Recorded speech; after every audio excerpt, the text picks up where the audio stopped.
हे बघा किती मस्त आपली मिठाई इथे तयार झालेली आहे।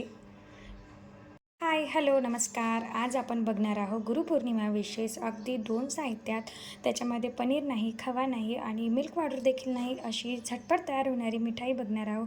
तर व्हिडिओ कुठेही स्किप न करता संपूर्ण बघा।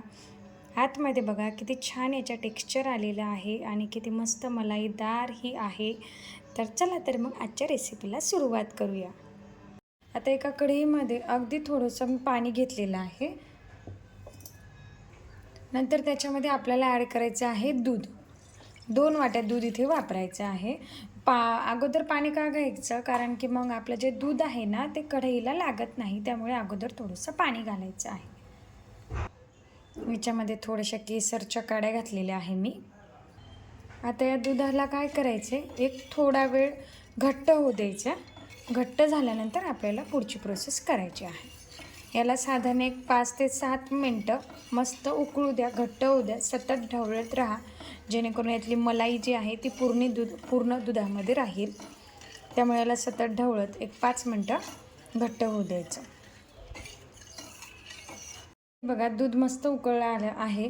त्याला कलर येण्यासाठी मी पिंच ऑफ हळद इथे वापरत आहे। ऑप्शनल आहे, तुम्ही जर कलर वापरायचा असेल तर थोडासा कलर देखील वापरू शकता। मी इथे थोडीशी हळद वापरलेली आहे कलर येण्यासाठी। आता अगोदर इथे आपल्याला घ्यायचं आहे 1 चमचा तूप घ्यायचं आहे। तूप असं वितळलं की मग आपल्याला इथे याच्यामध्ये घालायचं 1 वाटी रवा। मी इथे 1 वाटी रवा वापरत आहे। मेजरमेंट व्यवस्थित घेतलं की आपली मिठाई एकदम छान होते, मस्त होतात। त्यामुळे आपल्याला इथे मी 1 वाटी रवा वापरत आहे। तुम्हाला जर जास्त बनवायचं असेल तर त्याच वाटीने मेजरमेंट वाढवायचं आणि व्यवस्थित मेजरमेंट असलं तर आपली कोणताही पदार्थ अगदी अचूक होत असतो। त्यामुळे आता याला कलर बदलेपर्यंत तुपात व्यवस्थित भाजून घ्यायचं आहे। याला सतत हलवत राहा, जेणेकरून आपला जो रवा आहे अगदी खाली अजिबात लागणार नाही। त्यामुळे याला सतत एक मंद गॅसवर थोडा वेळ भाजून घ्या। आपला रवा असा मस्त थोडासा कलर चेंज झालेला आहे। याला जास्त नाही भाजायचा, असा खमंग वास दरवळला की आपला रवा भाजलेला आहे इथे।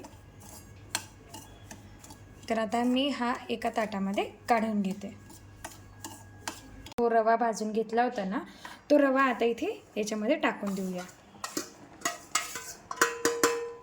रवा टाकला की याला लगेच हलवून घ्यायचं आहे पटकन।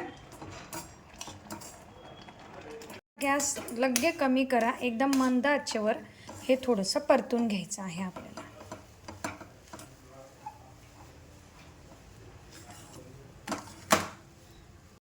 गॅसची फ्लेम कमी करा आणि पूर्ण एकजीव असं करून घ्या। याला पूर्ण एकजीव झाल्यावर ज्या वाटीने आपण रवा घेतला होता त्या वाटीने मी इथे अर्धी वाटी साखर वापरत आहे। तुमच्या आवडीनुसार कमी किंवा जास्त वापरा। याला जर तुम्हाला जास्त गोड पाहिजेत असेल तर तुम्ही जास्त देखील वापरू शकता, पण मध्यम गोडच मिठाई ही छान लागते, म्हणून मी इथे अर्धी वाटी साखर वापरलेली आहे। आणि आता मध्यम गॅसवर परत याला व्यवस्थित एकजीव करून घ्या।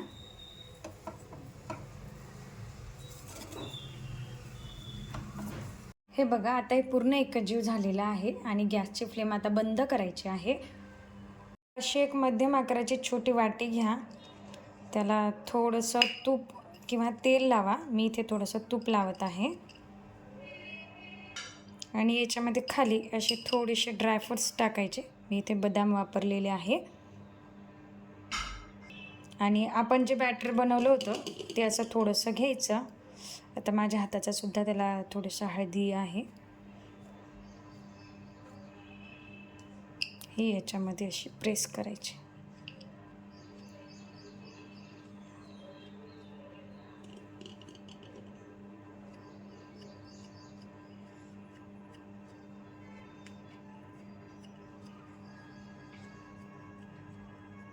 याने तुम्हाला आवडेल तसा शेप तुम्ही याला देऊ शकता या मिठाईला। आणि थंडी झाली की आपला गुरुपौर्णिमा विशेष आपण ही मिठाई बनवू शकतो। देवाला नैवेद्य जरी तुम्हाला याचा दाखवायचा असेल तरीही अतिशय उत्तम आहे। अशी ही आपली इथे मिठाई तयार होते। थोडंसं प्रेस करा त्याला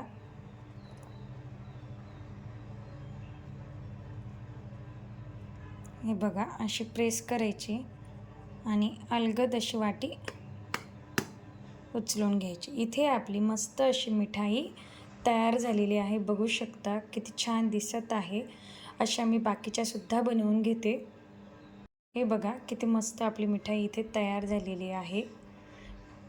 पद्धतीने इथे आपली ही सोपी अगदी झटपट तयार होणारी मिठाई तयार झालेली आहे आणि अतिशय कमी साहित्यात. तर तुम्हाला ही रेसिपी कशी वाटली ती मला कमेंट बॉक्समध्ये टाईप करून सांगायला विसरू नका मंडळी. जेवढी दिसायला अट्रॅक्टिव्ह आहे तेवढीच ही खायला अप्रतिम आहे. तर गुरुपौर्णिमेसाठी ही मिठाई नक्की बनवा. आणि इतर कधीही आपल्या घरामध्ये पाहुणे आले तर झटपट काय बनवावं हे सुचत नसेल तर ही मिठाई अगदी योग्य आहे.